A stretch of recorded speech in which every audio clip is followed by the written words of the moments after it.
and welcome to the YouTube channel of Royal Academy। आज के video में हम कवर करेंगे current affair of September month and इसमें जो पहला टॉपिक है वो है पर्सन इन न्यूज से। और ये जो पर्सन इन न्यूज है वो है मईस नाम मेइराबा। मईस नाम मेइराबा एक 18 ईयर ओल्ड बैडमिंटन प्लेयर है जिन्होंने रिसेंटली एक सीनियर इंटरनेशनल टूर्नामेंट को जीता है and bye winning this tournament he made history.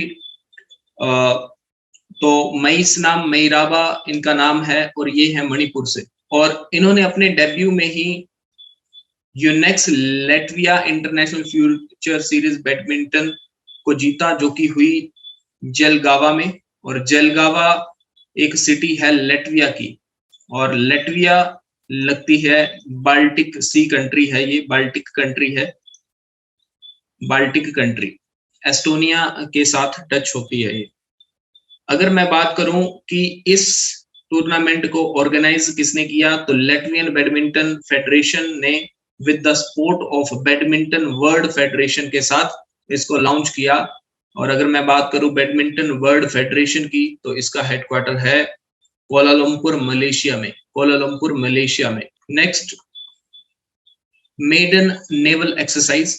Maiden naval exercise recently हुई बिटवीन इंडिया एंड अल्जीरिया के बीच में, और ये हुई मेडिटेरियन सी में। अगर मैं बात करूं इंडिया की, तो इंडिया की तरफ से आईएनएस तबर ने और नेवल शिप आईएनएस इजाज़र ने इसमें पार्ट लिया, और इसका एम था to enhance interaction and collaboration between two nation. Interaction और कोलैबोरेशन बढ़ाने के लिए ये एक्सरसाइज जो थी वो लॉन्च करी गई इंडिया एंड अल्जीरिया के बीच में, maiden naval exercise. Next current affair is from person in news. So Dale Steyn ने रिसेंटली रिटायरमेंट ली है, so this person is also in news. Dale Steyn आपको पता है साउथ अफ्रीकन फास्ट बॉलर हैं, और इन्होंने रिसेंटली रिटायरमेंट अपनी अनाउंस करी। और इनका जो करियर रहा वो 16 साल का रहा। Dale Steyn already test cricket से रिटायरमेंट ले चुके हैं लास्ट ईयर में, और अगर मैं इनकी विकेट की बात करूं तो 439 विकेट्स ले चुके हैं। और इनका नाम जो है ICC test team of the decade में भी आ चुका है, और he hold the record of fastest 400 test wicket. Fastest 400 test wicket ली है इन्होंने 93 टेस्ट, 125 ओडीआई एंड 47 टी20 खेले हैं। और इन्होंने इनका डेब्यू जो था वो 2004 में, दिसंबर 17 2004 में हुआ था। Next news is from GST revenue. GST revenue जो है उसमें अभी जो है वो इंक्रीज देखने को मिल रहा है।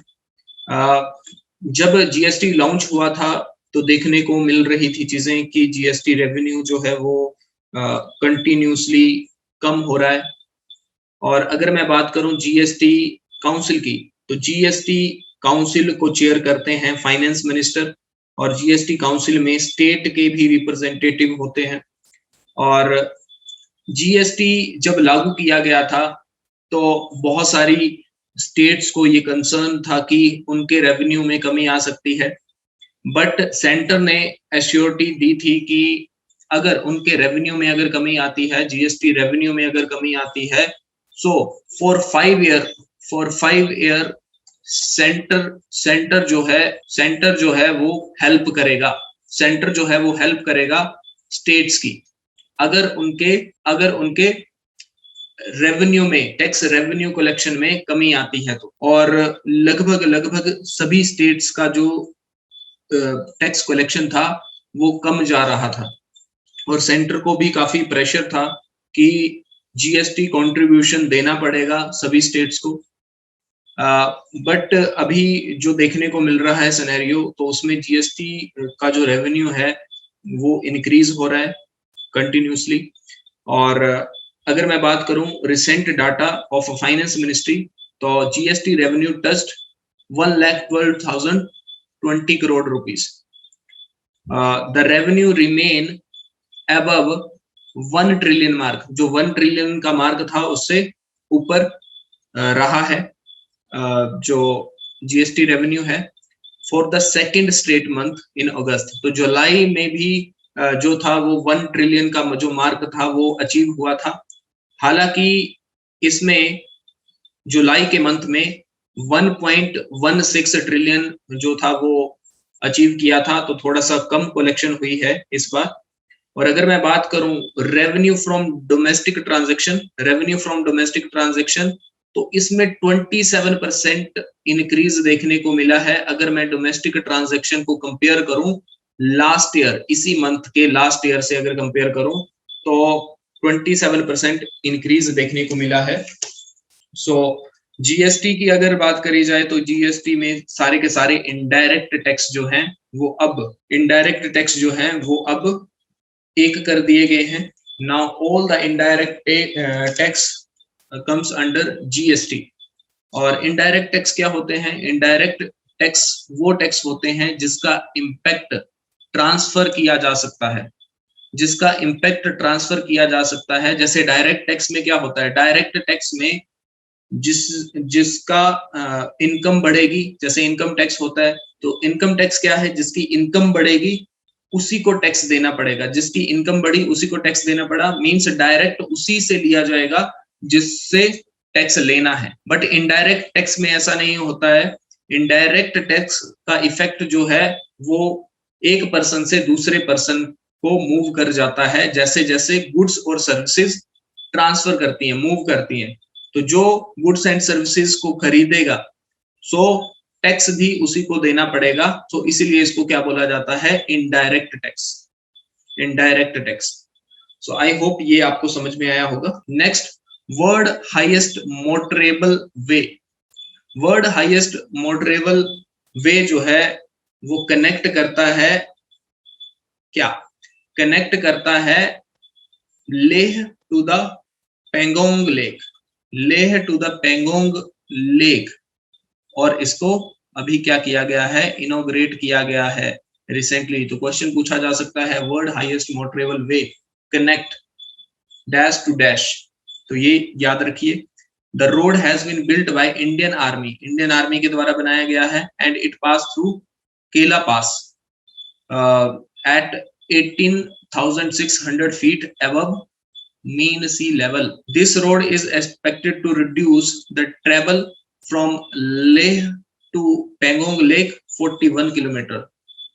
सो इसके बनने से जो लेंथ है रोड की वो कम हुई है और जो डिस्टेंस है वो भी कम हुआ है। Next is Raman Magsaysay award जो है वो अभी doctor Firdausi Qadri, a vaccine scientist from Bangladesh, and Mohammad Amjad Saqib, the microfinance pioneer from Pakistan। तो इनका नाम भी अनाउंस हुआ है among 5 recipient Raman Magsaysay award. ये अवार्ड जो था 1957 में अनाउंस हुआ था, and it is Asia's highest honour, और इसको Asian version of Nobel prize भी बोला जाता है, Asian version of Nobel prize. तो ये इसमें जो और पर्सन हैं जैसे Filipino fisher, Roberto Ballon and American Steven Muncy, ठीक है। तो ये भी इनको भी रमन मैग्सेसे अवार्ड जो है वो दिया जा रहा है, तो आप इसको याद रखिए, Raman Magsaysay award. Next is person in news, JB Mohapatra को रिसेंटली चेयरमैन चुना गया है, किसका? Central Board of Direct Taxes का चेयरमैन चुना गया है जेबी मोहपात्रा को। So this is also very important exam point of view से। मोहपात्रा जी 1985 बैच के जो हैं Indian Revenue Service income tax से हैं, ऑफिसर हैं ये। और appointment committee of cabinet ACC has approved the appointment of JB Mohapatra. So ACC appointment जो ACC है, appointment committee of the cabinet, उन्होंने अप्रूवल दिया है इनकी अपॉइंटमेंट को। सो ये भी आप याद रखिए। Next is Kazind 2021। तो ये बेसिकली एक मिलिट्री एक्सरसाइज है। काज़इंड is the military exercise between India and Kazakhstan. India and Kazakhstan के बीच में एक मिलिट्री एक्सरसाइज है और ये 5th annual bilateral joint exercise है। मैंने जैसे आपको बताया था एक्सरसाइजेस 3 तरह की होती हैं, बायलैटरल, डोमेस्टिक और मल्टीलेटरल। तो ये 2 कंट्री के बीच में है और इसका ये 5th एडिशन है। और अगर मैं बात करूं, India is represented by contingent of 90 soldiers and Kazakhstan is represented by 20 troops. और ये 48 hour की joint validation exercise है, under which the troops would be subjected to challenge of actual operation. तो ये आप याद रखिए, 5th edition है इसका। Next question is from special drawing right. Special drawing right SDR जो है वो क्या है? SDR एक स्पेशल ड्राइंग राइट है। Special drawing right alternate reserve currency है, फ्लोटेड बाय IMF। और using the SDR the member country can freely perform forex transaction among themself. तो देखो, स्पेशल ड्राइंग राइट जो दिए जाते हैं वो दिए जाते हैं IMF के द्वारा, इंटरनेशनल मॉनेटरी फंड के द्वारा। और इंटरनेशनल मॉनेटरी फंड में स्पेशल ड्राइंग राइट के लिए 5 करेंसीज होती हैं। किसी भी कंट्री को ट्रेड करने के लिए फॉरेन करेंसी या फॉरेन रिजर्व जो है वो होने चाहिए ताकि वो एक्सचेंज कर सकें। जिस कंट्री के पास फॉरेन रिजर्व्स नहीं होते हैं जिससे ट्रेड किया जा सके, तो उस कंट्री में बैलेंस ऑफ पेमेंट क्राइसिस आ जाता है। अगर बैलेंस ऑफ पेमेंट क्राइसिस आता है तो क्या होगा? बैलेंस ऑफ पेमेंट क्राइसिस आता है तो वो कंट्री ट्रेड नहीं कर पाएंगी और उनकी इकोनॉमी में जो है वो प्रॉब्लम आ सकती है। तो इस चीज से निपटने के लिए IMF ने 5 करेंसीज जो हैं वो रखी हैं और based on the contribution of the member country, अपने उस कंट्री के कंट्रीब्यूशन के आधार पर एक ड्राइंग राइट बनाया गया है IMF के द्वारा। अगर किसी कंट्री में प्रॉब्लम आती है तो IMF से पैसा, फॉरेन रिजर्व्स जो है वो कंट्रीज निकाल सकती हैं, उसको बोलते हैं स्पेशल ड्राइंग राइट। तो रिसेंटली ये न्यूज में क्यों है? रिसेंटली ये न्यूज में इसीलिए है क्योंकि IMF ने इंक्रीज कर दिया है SDR quota for India to 12.57 billion, whose value is nearly 17.86 billion $। तो ये जो है ये बहुत इंपॉर्टेंट एक न्यूज है, SDR न्यूज में है। और SDR में मैंने जैसा कि बोला आपको 5 करेंसीज रहती हैं, एक तो US डॉलर, दूसरा यूरो, तीसरा चाइना की जो रेनबिनी है, रेनमिनबी, एंड जापान की येन एंड ब्रिटिश की पाउंड स्टर्लिंग।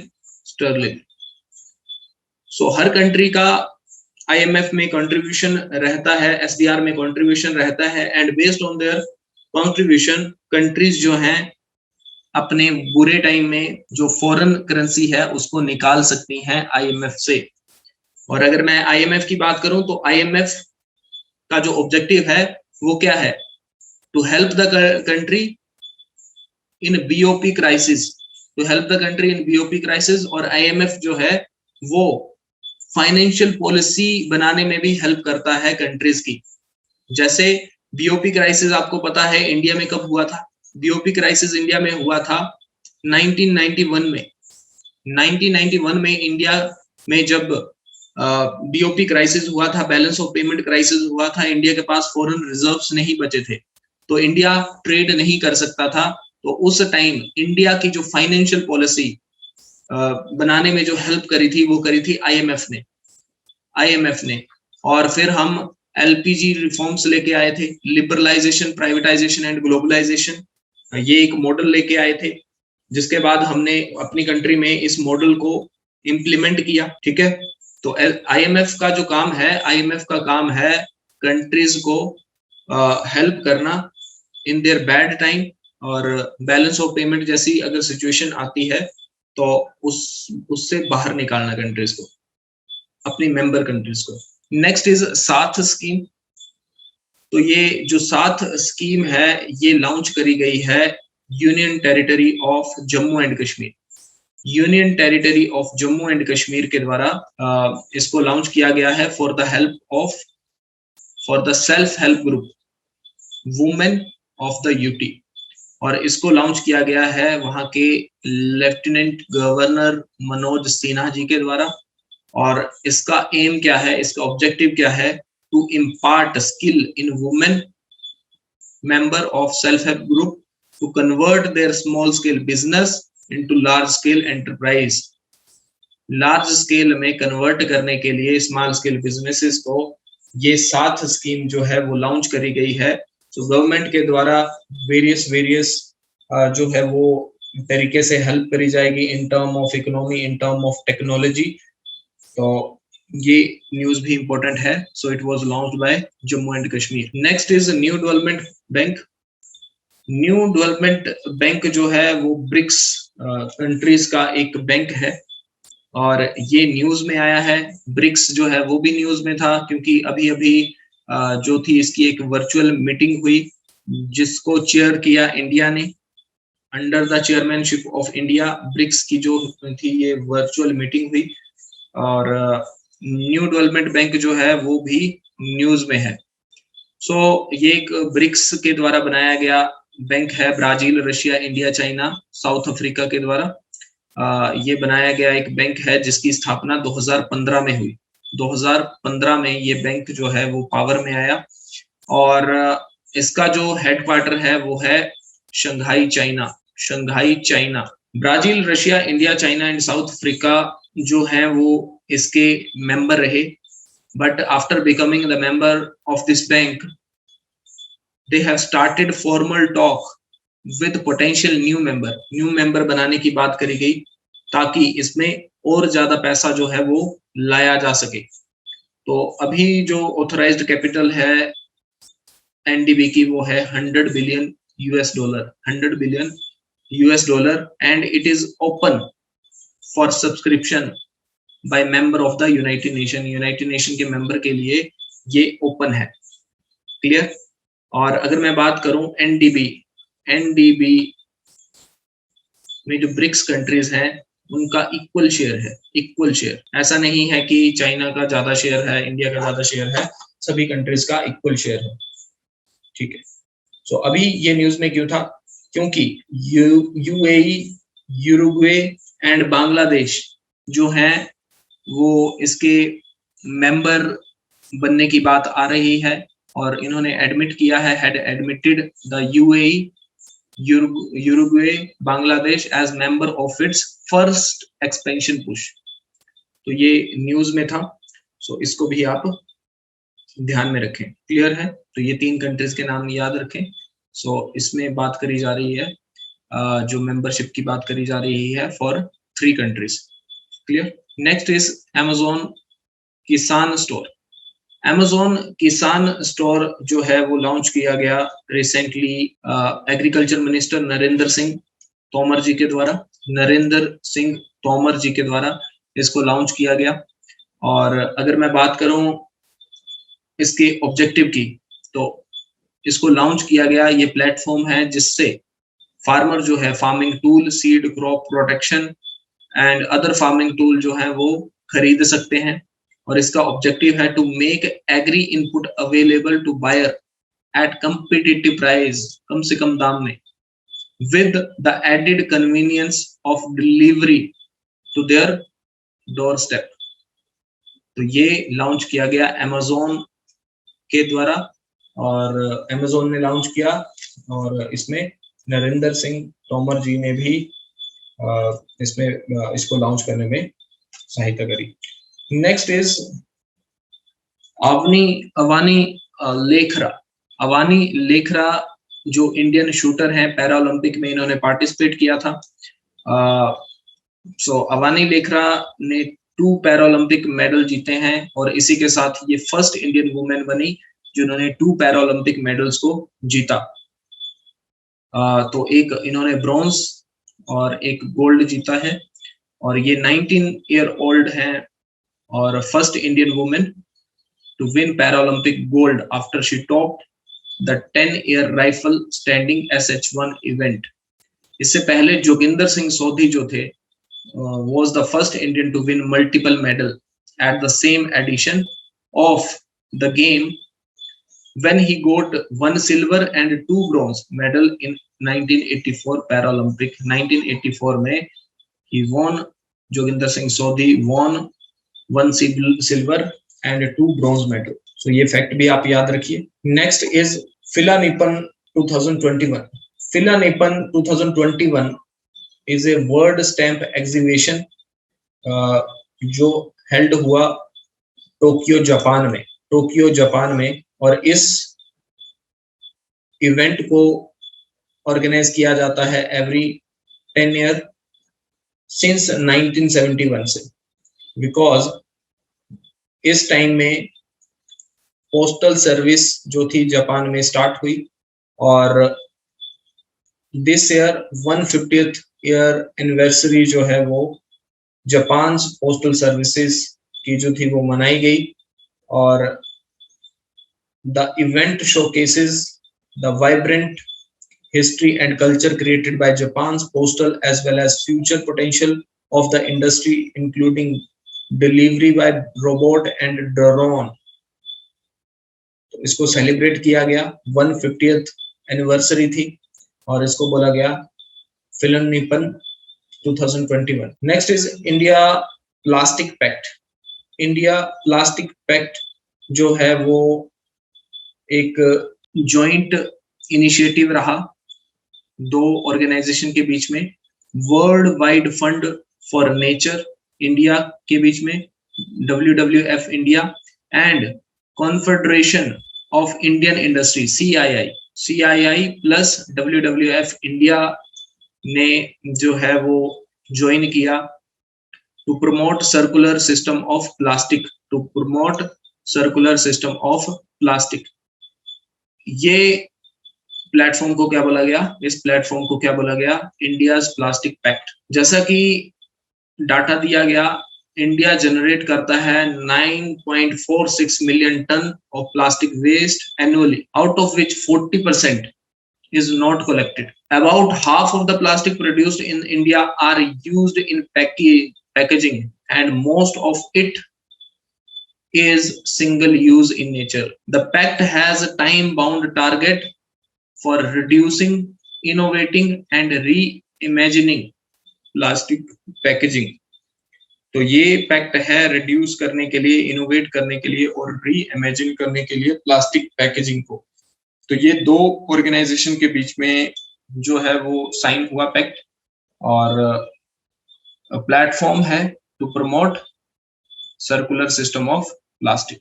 तो ये आप याद रखिए। Next is Rajiv Gandhi national park. So Rajiv Gandhi national park जो है वो असम में है और इसका रिसेंटली नाम चेंज किया गया ऑरेंज नेशनल पार्क। और राजीव गांधी नेशनल पार्क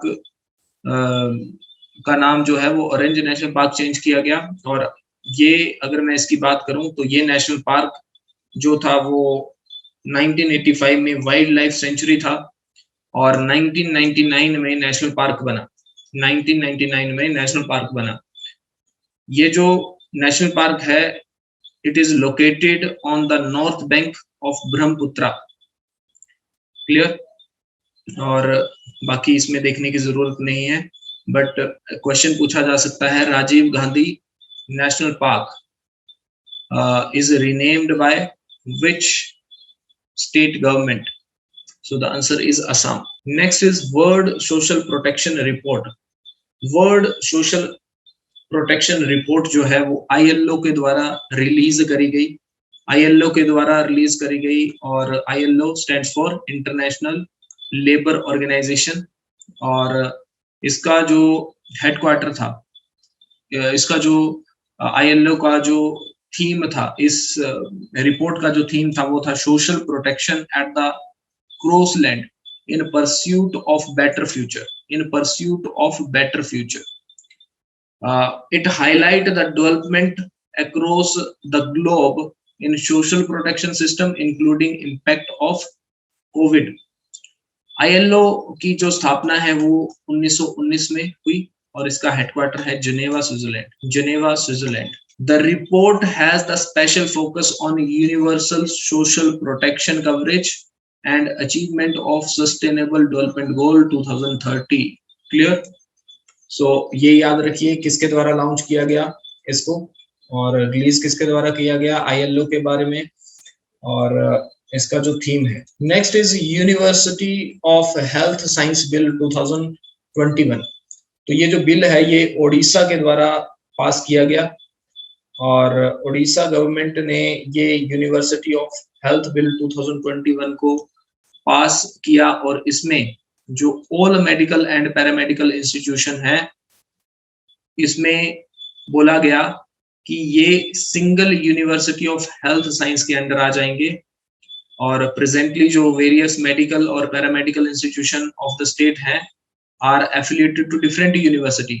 तो ये बोला जा रहा है कि इनको एक ही यूनिवर्सिटी के अंडर कर दिया जाए, इसलिए university of health science bill 2021 लाया गया है ओडिशा गवर्नमेंट के द्वारा।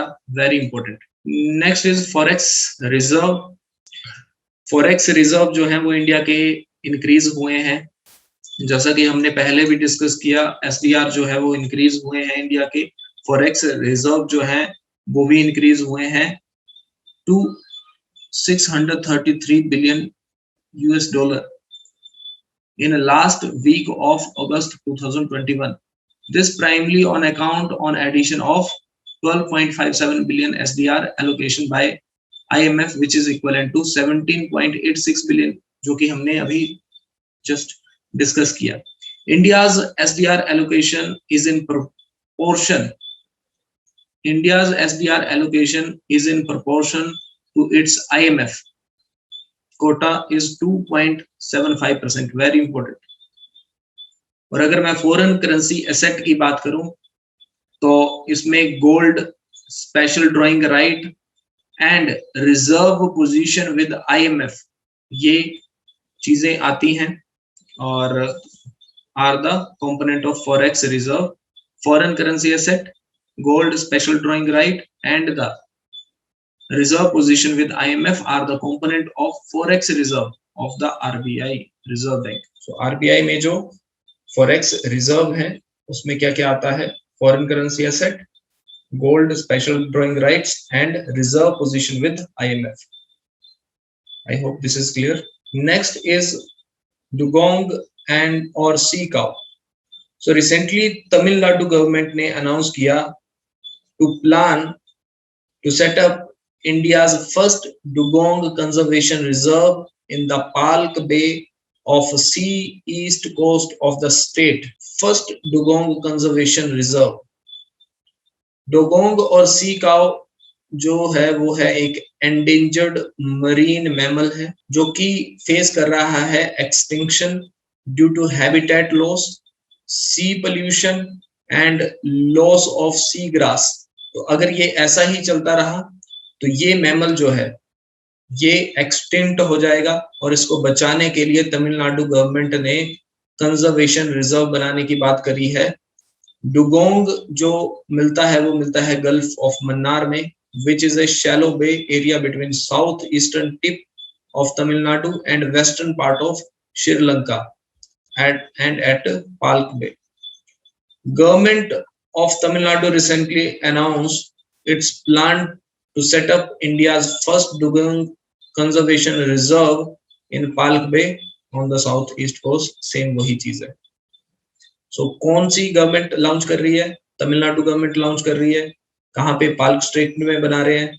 डुगोंग जो है इसका IUCN स्टेटस एंडेंजर्ड है और ये एक्सटेंट होने की कगार पे खड़ा है because of its habitat loss, sea pollution and loss of grass, ठीक है। और डुगोंग जो है वो पाया जाता है गल्फ ऑफ मन्नार में, तो ये आप याद रखिए। नेक्स्ट इज ब्रिक्स 2021, ये हम पहले भी कर चुके हैं। 11th ब्रिक्स जो ट्रेड मिनिस्टर्स मीटिंग है वर्चुअल मोड में under the chairmanship of India, इसमें पीयूष गोयल जी ने जो है वो चेयर किया इसको, और पीयूष गोयल जी ने चेयर किया and attended by trade and economic ministers of BRICS country. अगर मैं बोलूं, India is chairing BRICS 2021 under theme BRICS at 15, BRICS at 15, और intra BRICS corporation for continuity, consolidation and consensus. So this was the theme, इसको याद रखिए। Next is the inspire award MANAK scheme. Inspire award MANAK scheme जो है, ये scheme launch करी गई to motivate student of age group 10 to 15 year, 10 to 15 year के student को मोटिवेट करने के लिए जो क्लास 6 से 10th स्टैंडर्ड तक हैं, to become a future innovator, innovation को प्रमोट करने के लिए बच्चों में इस स्कीम को लाया गया है। The national level exhibition and project competition for inspire award MANAK million minds augmenting national aspiration, very important full form इसकी याद कर लीजिए, and knowledge has commended under Department of Science and Technology under Union Ministry of Science and Technology. So this is very important. It is the scheme launched to promote innovation among children who are studying in class 6 to 10th and are in the age group of 10 to 15 year. Next is Behler Turtle conservation award. So recently जो शैलेंद्र सिंह जी हैं, biologist हैं India के, उनको बेहलर turtle conservation award दिया गया है, और ये बेहलर टर्टल कंजर्वेशन दिया जाता है टर्टल की कंजर्वेशन के लिए ही, और इनको अवार्ड दिया गया है क्योंकि इन्होंने जो क्रिटिकली एंडेंजर्ड टर्टल थे उनकी कंजर्वेशन करके उनको जो है वो काफी सही इसमें पहुंचाया है, तो उनका जो IUCN स्टेटस है वो इम्प्रूव करा है, तो इसलिए इनको शैलेंद्र सिंह जी को बेहलर टर्टल कंजर्वेशन अवार्ड मिला है, और ये अवार्ड जो है वो दिया जाता है turtle conservation such as turtle surveillance alliance, IUCN, SSC, tortoise and fresh water turtle specialist group, turtle conservancy, turtle conservation fund. तो इसमें बहुत सारी बॉडीज होती हैं, तो ये याद रखने की जरूरत नहीं है, बट जिनको ये अवार्ड मिला है, this is very important, Shailendra Singh. Next is world conference of speakers of parliament. World conference of speaker of parliament जो है, इसमें जो हमारे लोकसभा के स्पीकर हैं इन्होंने पार्टिसिपेट किया है, ओम बिरला जी, और ये 5th world conference of speaker of parliament था, जिसमें speaker of parliament by the Australian parliament, inter parliamentary union and United Nation. So ये वियना में हुआ, वियना में,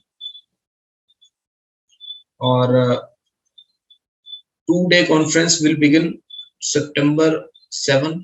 The World Conference of Speaker of Parliament is held regularly every 5 years, हर 5 साल में होती है ये, with the goal to reinforce the parliament dimension of global governance. इसका ऑब्जेक्टिव क्या है? To reinforce parliamentary dimension of global governance. So ये fact याद रखिए। So 5th कॉन्फ्रेंस थी ये, जिसमें ओम बिरला जी ने पार्टिसिपेट किया, और ये हुई वियना में। So very important for the prelim exam. Next is Harsh Bhupendra Bangari. Harsh Bhupendra Bangari जो हैं वो मैनेजिंग डायरेक्टर चुने गए हैं एक्सिम बैंक के, export import bank of India के, और ये Bangari ji deputy managing director जो है वो ऑलरेडी रह चुके हैं एक्सिम बैंक के। और तो ये याद रखिए, पर्सन इन न्यूज में ये इंपॉर्टेंट टॉपिक हो सकता है। Next is country in news, El Salvador. El Salvador country जो है, it became the first country, El Salvador country became the first country to adopt bitcoin as a legal tender. Legal tender क्या होता है? जिसको mode of exchange के तौर पे use किया जा सकता है। जैसे जो हमारी कंट्री में जो मनी हम यूज करते हैं, जिसको हम मार्केट में सामान खरीदने के लिए यूज करते हैं, that is a legal tender. और अगर वो लीगल टेंडर नहीं होगा तो उसको एक्सेप्ट नहीं किया जाएगा हमारी कंट्री में। जैसे 500 ड्यूरिंग डीमोनेटाइजेशन जो 500 और 1000 रुपीस के नोट थे, उनको लीगल टेंडर नहीं माना गया था। जब प्राइम मिनिस्टर नरेंद्र मोदी जी के द्वारा अनाउंस किया गया था कि डीमोनेटाइजेशन हम कर रहे हैं, तो बिटकॉइन लीगल टेंडर बन गया। मींस इसमें उसको एज ए एक्सचेंज के तौर पे यूज किया जा सकता है। El Salvador became the first country, और इसके जो प्रेसिडेंट हैं वो है नाइब बुकेले। सो ये करंट अफेयर था। और next is prompt corrective action framework. तो रिसेंटली ये न्यूज में क्यों है प्रॉम्प्ट करेक्टिव एक्शन? क्योंकि recently reserve bank of India ने जो यूको बैंक है उसके ऊपर से प्रॉम्प्ट करेक्टिव एक्शन जो लगाया हुआ था वो हटा लिया है on improvement of financial and credit profile. अब प्रॉम्प्ट करेक्टिव एक्शन क्यों लगाया जाता है, पीसीए क्यों लगाया जाता है? अगर कोई बैंक आउट परफॉर्म कर रहा है, अगर कोई बैंक जो है उसमें प्रॉफिट नहीं हो पा रहा है, या उसमें एनपीए जो है वो काफी बढ़ चुके हैं, और वो बैंक जो है वो आउट परफॉर्म कर रहा है, तो उस बैंक को जो है वो ट्रैक पे लाने के लिए एक एक्शन प्लान बनाया गया है जिसको बोलते हैं प्रॉम्प्ट करेक्टिव एक्शन। तो यूको बैंक के ऊपर ये मार्च 2017 में लगाया गया था, और अभी देखा जा रहा है कि इसके एमपीए जो है वो डिक्लाइन हुए हैं, 3.94 तक पहुंचे हैं, 3.94 तक पहुंचे हैं। तो इसमें जो प्रॉम्प्ट करेक्टिव एक्शन है वो हटा लिया गया है। अब द क्वेश्चन इज कि what is non performing asset.